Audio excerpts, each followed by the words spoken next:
Honestly, you haven't tasted Nsukka food until you have had an authentic Abacha and Ogiri made the right way. Let's forget the shortcuts. Today, I'm taking you back to the roots. And mind you, anything I share with you here is not just a recipe, but that perfect way my grandma taught me on how to prepare authentic Abacha Enugu. That particular one that makes you close your eyes and remember home. So stay with me because the secret to that perfect Abacha Enugu lies in the techniques that I use in this video, and it all happens in the next 5 minutes. So before we go into that, I am Juliet Nsukka Foodie. Over here, I share authentic Nsukka recipes step by step.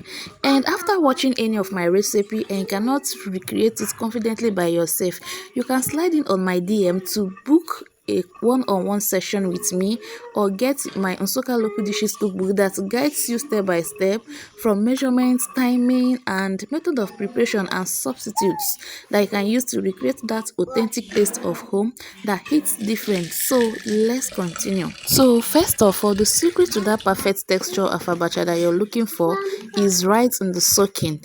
You can choose to soak it in a normal room temperatured water or in a lukewarm water, but the difference is that whenever you soak it in a warm water, it soaks faster. But if you soak it inside cold water, it soaks very slow. So you can choose the one that works best for you and the one that you want.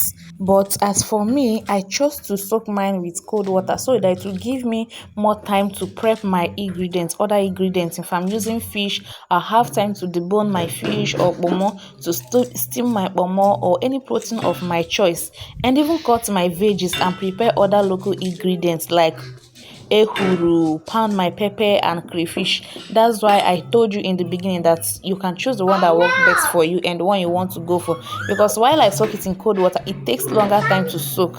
Do you get? So I just go ahead to wash my utazi leaf. I love utazi with abacha. I want that bitter taste when I'm eating it with abacha.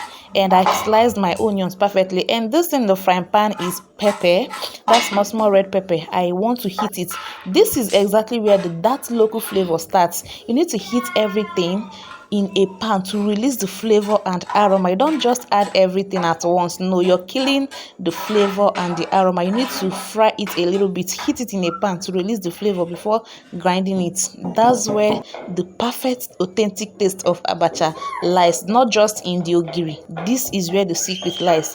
My blender is here, but there is no light to blend it, so that's why I'm using my mortar and pestle to do the work. To release yourself from the burden or the stress, just use your blender and blend everything. Yeah, anything that will take stress off your shoulder, do it. And mind you, whenever you're making a food like this, just know you're not just making food, you're preserving your heritage. So because of that, I didn't want to shortcut anything, just showing you the raw authentic step that leads to that perfect authentic flavor that takes you back to your childhood. Because whenever we come back from school that day, we used to eat homemade abacha from grandma's kitchen, and that is why I'm sharing this recipe with you, so you make sure everything is perfect before you start the next step. So if you have been following my video, you have been following this channel step by step, have been watching my previous video, you will know that I told you that the soul of every local dish lies in the quality of your ingredients, and that's why I'm very specific whenever I'm selecting my oils. This is the best oil made direct from Nsukka, and I just added a generous amount of it inside my pot, heat it so well, and went in with my onions. And right now I'm going in with my uba, that is okpaka, whichever one that you're so familiar with, and give everything a good stir, because this is where the flavors build. You don't just throw everything at once. You need to layer them step by step to allow the onion to release its own flavor, allow the uba or ubaka to release its own flavor. And going in with my pepper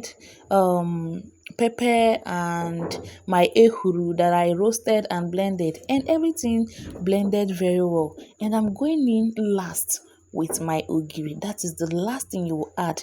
Do you see how I'm layering everything? I'm not just adding both the oil, the onion, and the ukpaka at once. You need to follow it step by step. So right now everything is perfect, and I just go in with my abacha. my washed and strained abacha. This is how I'm laying it step by step, putting in everything one step at a time without rushing it.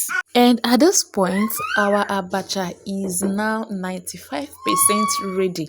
And look at that vibrant, local, and authentic color of the abacha coming together. Oh my God. So, in case you want the full breakdown of the ingredients and the measurements I use for this particular abacha recipe, so you can recreate it confidently by yourself, for yourself and for your family, just slide in on my DM or check the link in my bio to get my Nsukka local dishes cookbook and cook your favorite Nsukka delicacies like a pro. And also tell me in the comments, what do you like your abacha with? Do you like it with garden egg or extra pomo or fish head? Drop it under the comment section and hit that subscribe button to subscribe to this channel if you haven't, so you don't miss any authentic recipe whenever I post them. And that is because we are exploring the hidden recipes every single week. So if you have watched up to this point, you're truly a real fan of this family, and thank you so much for staying with me on this particular recipe, and I'll see you on my next one. Bye bye.